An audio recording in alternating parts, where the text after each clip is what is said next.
berlatar di kantor kepolisian, kisah akan berfokus pada seorang detektif bernama Chen yang saat ini dibuat keheranan karena bapak pimpinan baru saja membebaskan wanita yang merupakan bos gangster bernama, kita panggil saja Yuli. Padahal Yuli telah melakukan berbagai kejahatan berat dan dikenal sebagai sosok kejam tidak berperi kemanusiaan.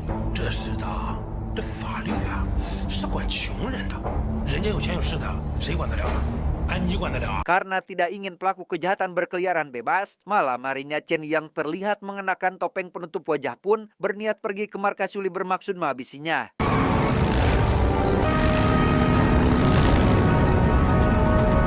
Sementara Chen masih dalam perjalanan di markas Yuli sendiri, kita akan melihat pria bernama Yu sedang disiksa oleh kelompok tersebut bukan tanpa alasan. Yu merupakan orang yang telah melaporkan terkait bisnis narkoba yang telah dikelolanya kepada pihak kepolisian.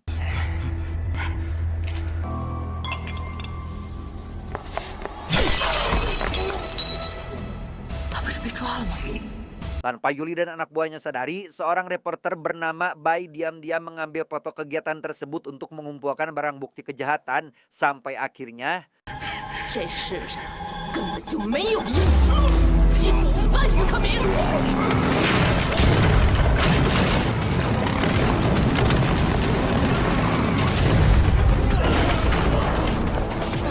Ya, Chen tiba-tiba muncul dengan mendobrak pintu markas saat akan menjalankan aksinya. Chen tak sengaja bertemu dengan pria misterius yang sama-sama mengenakan topeng. Entah siapa dia dan apa tujuannya. Yang pasti, si pria misterius tersebut juga mahir dalam bela diri.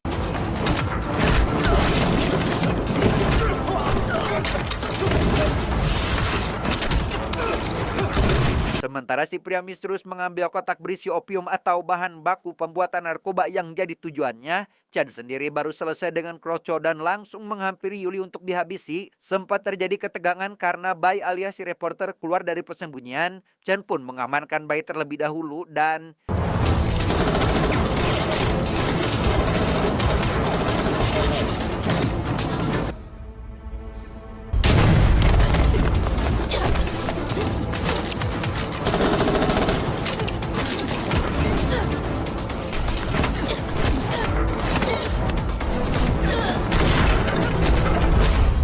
Ya, Chen pun terlibat dia cukup sengit melawan Yuli sampai identitasnya hampir ketahuan. Selesai menghabisi Yuli, Chen buru-buru pergi dengan membawa serta Bai tepat saat militer datang.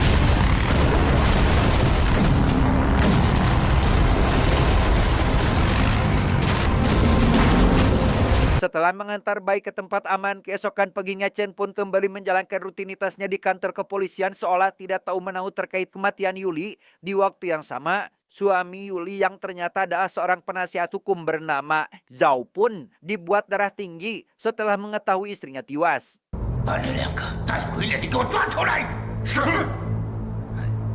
Karena anak buahnya yang bernama Samsul melihat wajah salah satu dari kedua pria bertopeng, keesokan paginya Zhao pun langsung mendatangi kantor kepolisian guna mencari data identitas si pelaku bersamaan dengan Chen yang baru mendapat laporan adanya kasus pelecehan tanpa nama.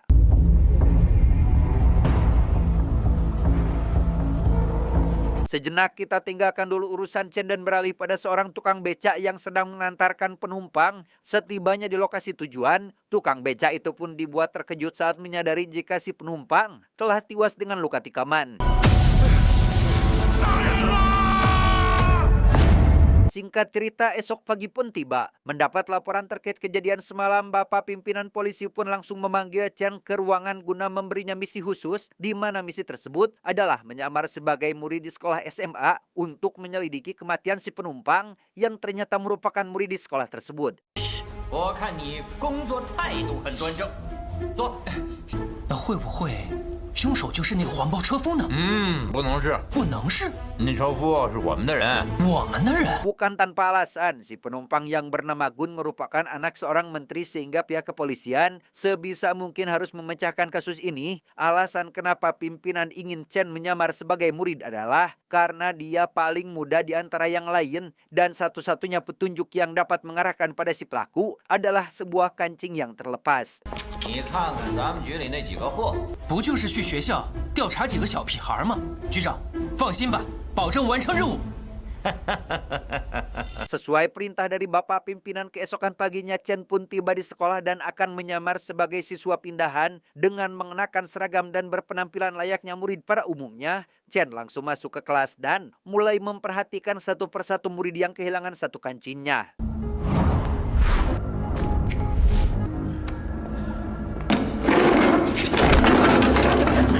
老师不懂规矩。 Belum satu hari berada di kelas tersebut, Chen mendapat perundungan dari salah satu murid bernama Jin yang diketahui merupakan anak seorang konglomerat. Melihat jas milik Jin kancingnya tidak lengkap, Chen pun jadi curiga jika Jin adalah pelaku atas kematian Gun. 自报家门，什么意思啊？ 你爸是干什么的？ Meski begitu, Chen tidak bisa langsung menginterogasi Jin karena perlu bukti lain sebelum menghakiminya. Dan karena salah satu anak buah Jin mempertanyakan tentang latar belakang keluarga Chen, ia pun memberitahu jika dirinya merupakan anak seorang petani demi menghindari kecurigaan. 小周，哎，我下午不来这里啊。 Di sana salah satu murid bernama Zhu Bao pun memberitahukan aturan di sekolah ini bahwa tempat duduk murid ditentukan sesuai latar belakang orang tuanya masing-masing. Barisan paling depan adalah untuk mereka yang ekonominya pas-pasan, sedangkan barisan belakang khusus untuk anak orang kaya seperti si Jin ini.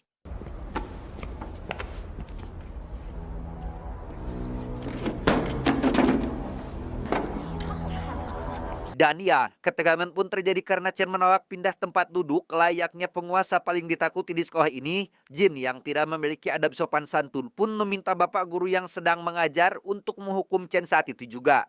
陈同学，随堂提问：奥匈帝国分裂成哪几个国家？ 啊？ Disinilah Chen sekarang berdiri di depan pintu kelas karena tidak bisa menjawab pertanyaan dari bapak guru. Tak lama, Chen dikejutkan oleh kemunculan Bai, si reporter yang sekarang telah nyambi sebagai guru di sekolah ini.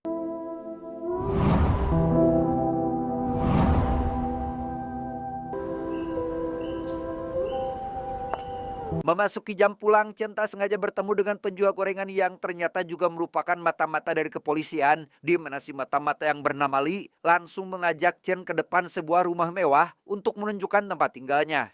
想什么呢？啊，这边啊！啊！ Ternyata selain jadi mata-mata, Li juga bekerja sebagai security di rumah mewah tersebut yang kebetulan pemiliknya sedang pergi keluar kota. Tujuan Li mengajak Chen ke sana adalah untuk memberitahu bahwa dia adalah si tukang becak yang mengantarkan Gun di malam kejadian yang awalnya berniat menyelidiki kasus pelecehan di sebuah klub malam.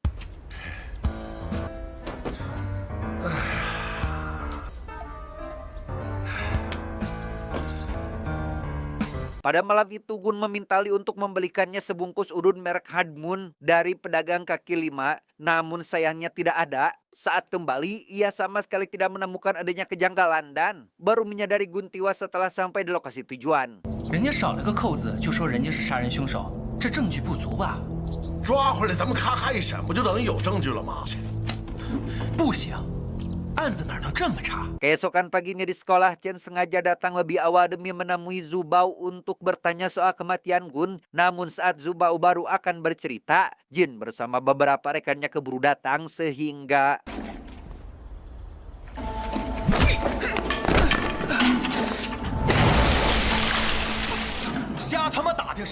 Tanpa memberi perlawanan, Chen yang kembali mendapat perundungan pun berhasil dihentikan oleh Bai yang kebetulan melihat kejadian tersebut. Tak ingin masalah ini jadi makin runyam, Zhu Bao segera memberitahu Chen bahwasannya Jin menyukai ibu Bai dan menyarankannya agar jangan dekat-dekat dengan bu guru tersebut.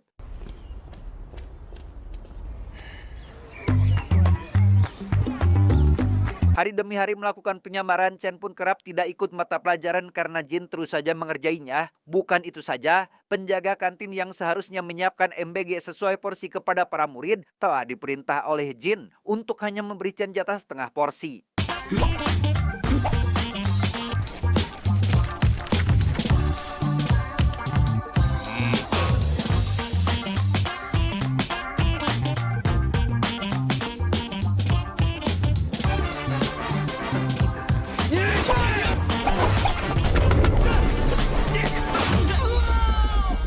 Akibat terus dijahili oleh jin dan komplotannya, Chen yang tak tahan dengan hal itu pun langsung melaporkannya pada atasan dan mengajukan untuk berhenti dari misi ini. Namun karena misi tersebut harus dipecahkan, sang pimpinan pun menolak pengajuan tersebut, apalagi setelah mendengar Chen sudah menemukan satu tersangka yaitu si Jin.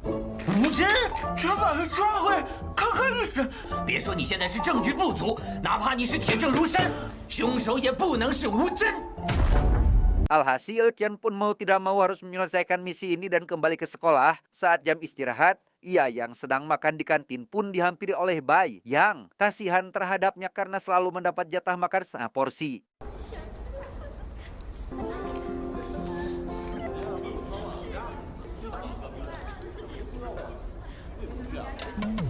那倒不是。 Memanfaatkan situasi tersebut, Chen pun langsung menggoda Bai untuk menunjukkan bahwa dirinya tidak takut terhadap jin. Hingga pada malam harinya, Chen pergi ke sebuah klub malam untuk menemui Li yang katanya sudah menemukan petunjuk. 你想，今天这个酒很贵的，敞开了喝。反正今天晚上你先涨。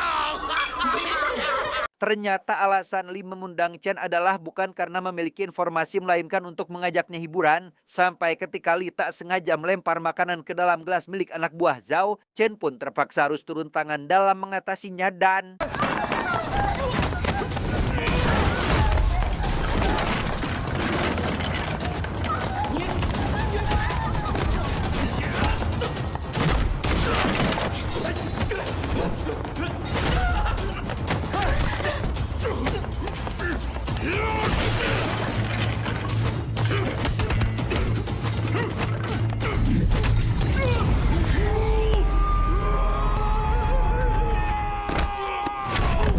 Meski dapat mendominasi pertarungan, Chen pun langsung mengajak Li pergi setelah menyadari kedatangan jin, di mana jin yang awalnya berniat memberi Chen pelajaran atas kejadian tadi siang pun malah berakhir jadi buan-buanan rekan si pelanggan karena mengira jin pelakunya. Akibat dari kejadian barusan, si pelanggan yang segera menemui Zhou pun tentu dimarahi oleh beliau karena telah memukul jin bukan tanpa alasan. Orang tua jin merupakan tokoh berpengaruh di kota tersebut, sehingga khawatir nantinya akan mendapat masalah besar.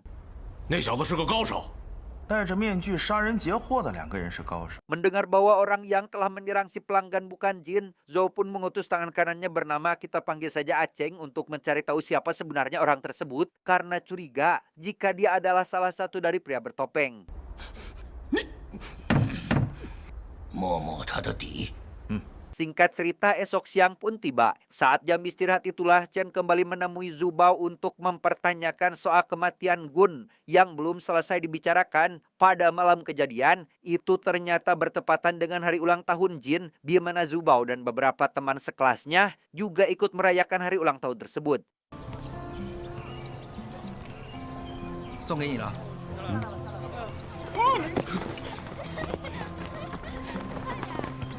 Setelah mengetahui jika Jin bukan pelaku atas kematian Gun, Chen pun dipanggil oleh bapak kepala sekolah yang ingin menyampaikan sesuatu bahwa Chen dianggap tidak layak untuk belajar di sekolah ini bukan karena sering bolos, melainkan akibat nilainya yang buruk di semua mata pelajaran.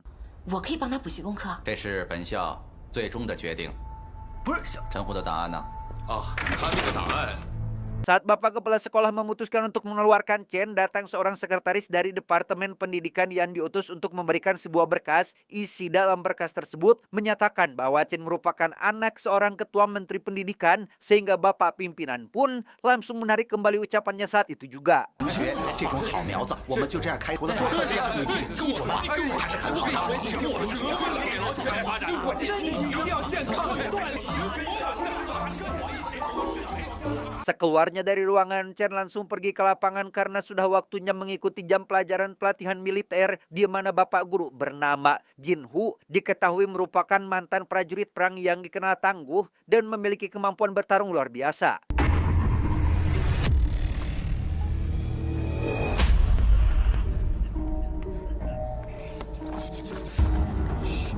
Melihat kakinya yang mohon maaf pincang sebelah, Chen pun jadi teringat pada sosok bertopeng selain dirinya yang juga datang ke markas Yuli waktu itu. Entah dugaannya benar atau tidak, Chen yang lagi-lagi dijebak oleh teman sekelasnya pun terpaksa harus berduel 1 lawan 1 melawan Jin dan...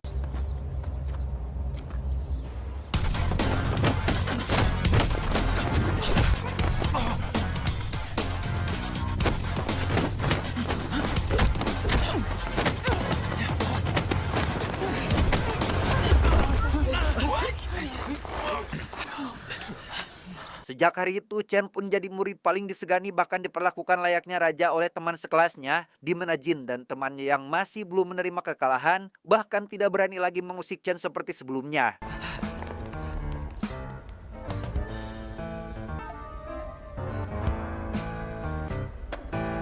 Memasuki jam pulang, bayang ini memberi Chen pelajaran tambahan pun membuat Chen sedikit panik mengingat rumahnya yang kecil dan berantakan. Namun untungnya terselamatkan oleh Li yang datang menjemput dengan menyamar sebagai supir pribadinya. Hah?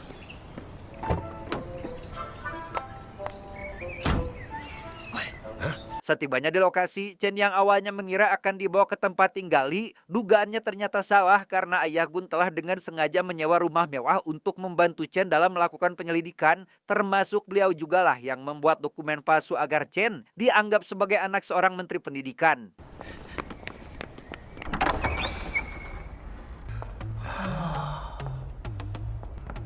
Karena Bai belum mengetahui kebenarannya, ia pun merasa kagum melihat kemewahan rumah serta berbagai fasilitas yang ada di dalamnya. Beberapa hari kemudian, Cheng akhirnya menemukan petunjuk terkait salah satu pria bertopeng yaitu Chen, sehingga Zhao langsung meminta Samsul untuk pergi memastikannya.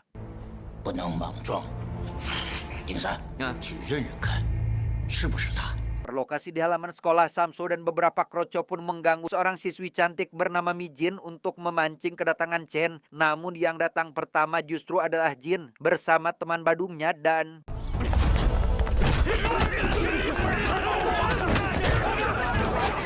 Meski dikenal suka membuli, Jin pada kenyataannya peduli terhadap sesama murid apalagi pada perempuan. Sehingga dengan dibantu oleh seluruh siswa di sekolah tersebut, Jin bisa dengan mudah memukul mundur Samsul serta anak buahnya. Tetapi...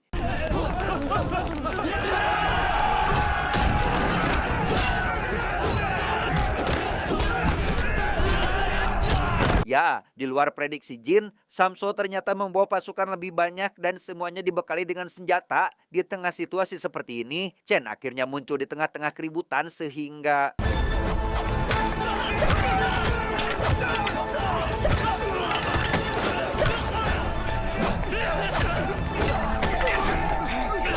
Setelah memastikan bahwa Chen adalah pria bertopeng, Samsul bersama pasukannya pun memilih pergi karena memang itulah tujuannya. Saat Li sedang berbicara dengan Chen itulah, Bai tiba-tiba datang dan terkejut saat melihat Li yang kini berpenampilan seperti pedagang gorengan. Sepulangnya ke rumah mewah, Li akhirnya jujur pada Bai terkait dirinya yang merupakan polisi dan saat ini sedang dalam misi mengungkap kasus kematian Gun. Mendengar hal itu, Bai pun memberitahu Chen bahwa sepengetahuannya Gun pernah menjalin hubungan dengan Mi Jin karena pernah memergoki mereka saat berduaan.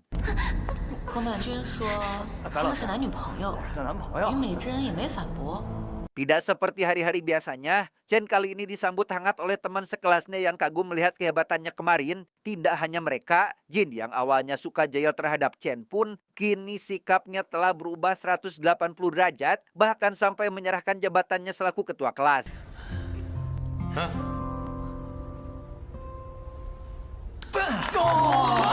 Setelah resmi dinyatakan sebagai ketua kelas baru, Chen tiba-tiba ditawari uduk dengan merek sama oleh teman-teman satu kelasnya yang memang sudah jadi tradisi mereka saat ada yang naik jabatan. Yang di sana, Jin memberitahu bahwa tradisi ini sudah ada sejak Gun jadi ketua kelas mereka. Namun setelah Gun tewas, Jin selaku ketua baru pun mengganti merek uduk jadi sesuai kesukaannya. He Manjun是抽他的门是吧? Dari sanalah Chen kembali mendapat petunjuk bahwa Gun tidak menyukai udun merek Hadmun. Dan saat jam istirahat tiba, ia memutuskan untuk menemui Mi Jin yang menurut teman sekelasnya, Mi Jin sedang pergi ke ruang peralatan olahraga.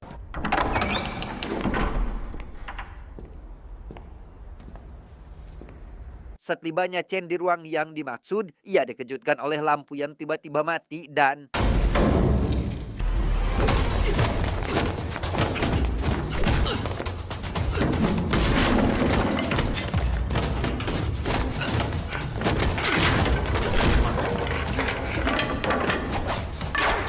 Ya, Entah siapa sosok yang menyerang Chen barusan, lampu pun kembali menyala tepat saat Mi Jin datang ke sana. Tanpa menceritakan kejadian barusan, Chen langsung mempertanyakan soal di mana keberadaannya pada malam kematian Gun, di mana Mi Jin yang mengaku tidak tahu apa-apa menjelaskan bahwa pada malam itu dirinya sedang menemani sang ibu di rumah sakit. 而且也一直在纠缠着我，我也不知道该怎么去拒绝他。 Sepulangnya ke rumah, Chen pun langsung memberitahukan hal itu pada Li dan menanyakan terkait apakah Li sudah menemukan si penjual udud yang ditemuinya pada malam kejadian. Karena Chen curiga bahwa pada malam itu si pelaku menghabisi Gun tepat saat Li pergi membeli udud. 哎呦，鬼知道喽。反正这个案子呀，我是越来越糊涂了。 Demi mencari petunjuk lain, malam harinya Chen, Li, dan Bai pun pergi ke sebuah klub tempat Jin merayakan hari ulang tahun bersama temannya. Namun, baru saja masuk, mereka yang melihat harga minuman dari daftar menu pun memutuskan keluar dari sana saat itu juga. 现在怎么办啊？还能怎么办啊？要明天早上去借高利贷，要么就各凭本事混进去喽。 Karena tidak memiliki pilihan lain, Bai pun menyamar sebagai wanita penghibur, begitu pula Li yang memilih dandan seperti perempuan. Sedangkan di sisi lain, Chen dengan berpakaian serba hitam dan memakai topeng pun masuk dengan cara tak biasa, yaitu dengan cara memanjat tembok bangunan. 你也扮成舞女混进来了？别，我可没你拼，你打不成这样进来，外边就没人拦你吗？ 哎，这就不懂了。 Sementara Chen mulai memeriksa ruangan tempat Jin Tias mengadakan pesta, Bai sendiri kini sedang bersama seorang pria mabuk, begitu pula Li yang dianggap sebagai perempuan. Saat Bai sedang masih asik ucing sumput itulah, Aceng tiba-tiba saja datang dan... 哎，抓到你了，硬的。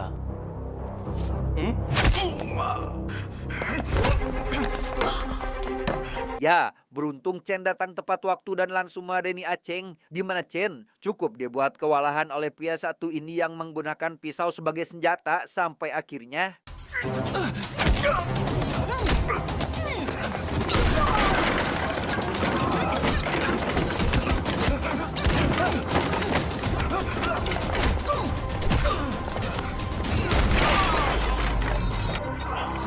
Selesai menghajar Aceng, Chen langsung membawa Bai pergi dari sana demi keamanannya. Tanpa membuka topeng, Bai sebenarnya curiga jika pria yang menolongnya ini adalah Chen, namun tidak sampai mengatakan soal kecurigaan tersebut.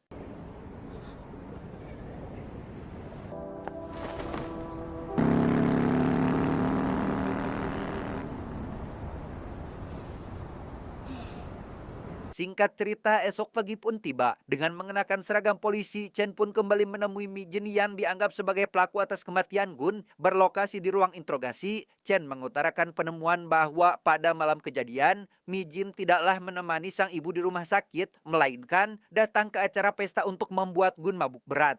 凶手应该是先在新兴歌舞厅的包厢里灌醉了何满军，再把他引到这里，一刀杀死，藏好尸体。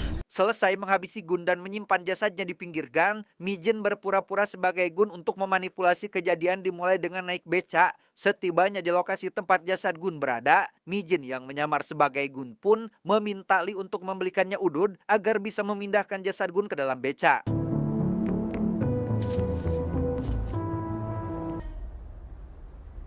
Bukan itu saja, Chen juga mengutarakan penemuan lain bahwa Mi Jin merupakan korban pelecehan Gun yang sempat membuat laporan tanpa nama, dan untuk menghilangkan jejak perbuatannya, Mi Jin pun menjadikan Jin sebagai kambing hitam untuk ditumbalkan. 应该就是你。何满军死后，你害怕警察怀疑你。 Entah dugaan Chen benar atau tidak, Mi Jin menyangka semua tuduhan tersebut sehingga Chen menyarankan bapak pimpinan untuk membandingkan sidik jari pada pisau milik pelaku demi mencari tahu apakah Mi Jin memang pelakunya atau bukan. 容易得很，我这就找人去办。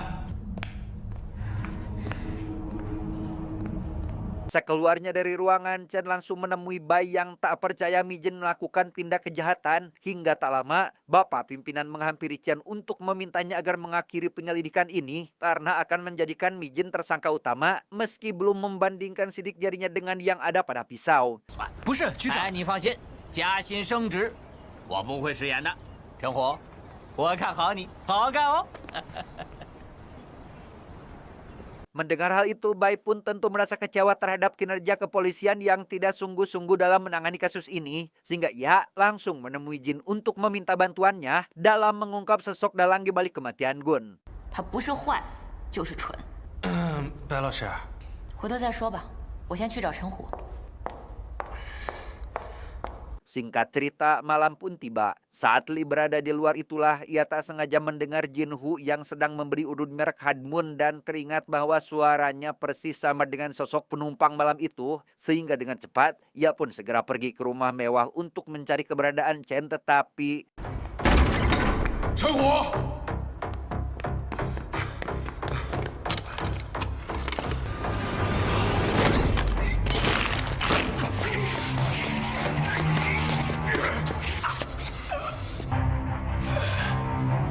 Ya, Jin Hu keburu datang dan langsung menjerat leher Li menggunakan tali. Entah bagaimana nasibnya, Bai yang juga datang ke tempat itu pun harus mengalami nasib sial sehingga... 陈虎，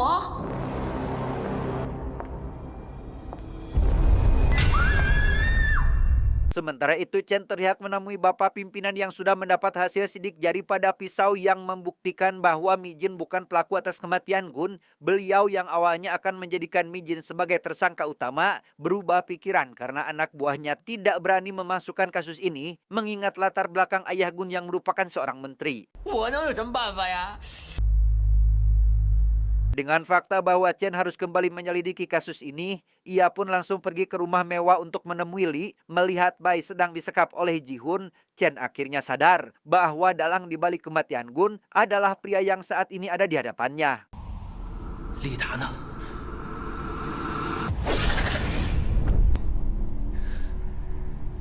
Setelah memberitahu Chen bahwa Li sudah tewas, Ji-hun yang kali ini mengincar Chen untuk dihabisi pun menjelaskan alasannya bahwa aksi pencurian kotak berisi opiumnya waktu itu telah ketahuan oleh Zhao, namun malah diajak kerjasama untuk menghabisi sosok bertopeng yaitu Chen demi membalaskan dendam kematian Yuli.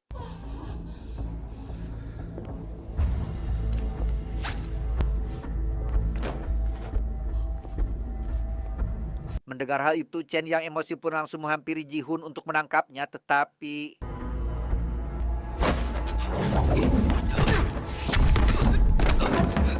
Menyadari Ji-hun tidak pincang, Chen pun akhirnya sadar bahwa dia adalah si pria misterius yang menyerangnya di ruang penyimpanan alat olahraga sehingga... 那我就打到你去！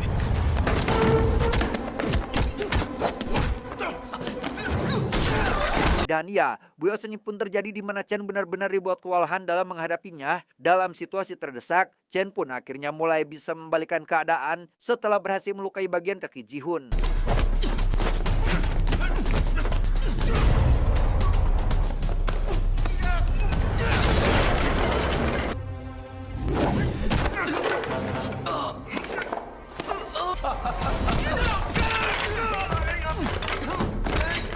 Masalah lain pun muncul ketika Ji-hun melemparkan Jipo yang menyala dengan maksud untuk membakar Bai. Meski Chen gagal menghentikannya, beruntung Li yang ternyata masih hidup berhasil menangkap Jipo tersebut, tetapi...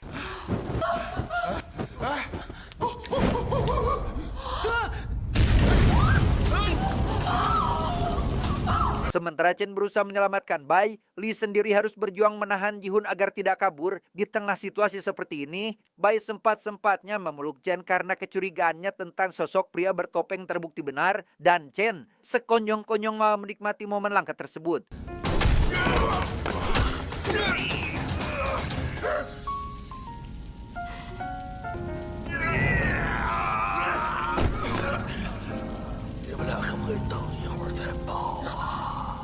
Setelah menyadarkan keduanya, Li langsung membawa Bai keluar sedangkan Chen kembali melanjutkan pertarungannya dengan Ji-hun sampai akhirnya...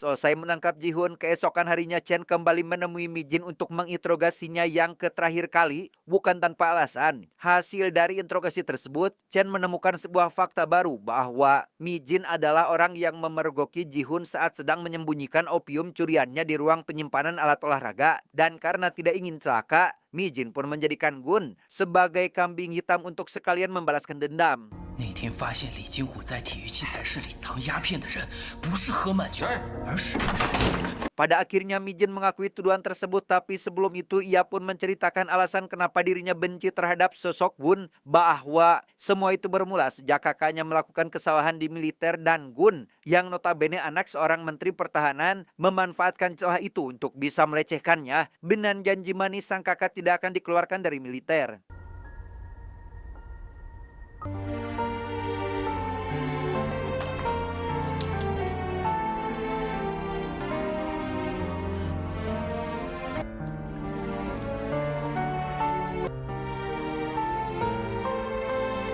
Hal yang paling menyakitkan bagi Mi Jin adalah ia sudah melaporkan hal itu pada pihak kepolisian, namun sampai sekarang laporannya tidak ditanggapi. Sang ibu yang mengetahui penderitaan Mi Jin sampai jatuh sakit karena tidak bisa berbuat apa-apa untuk membantu, dan itulah alasan kuat kenapa Mi Jin melakukan semua ini. 让他妹妹遭受了什么？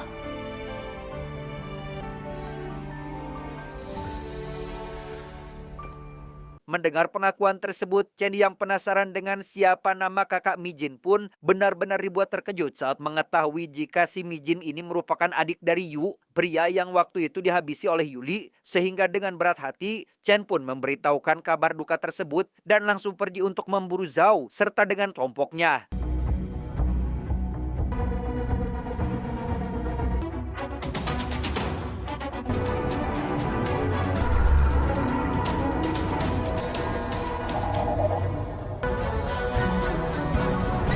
Tamat ending yang sangat membagongkan.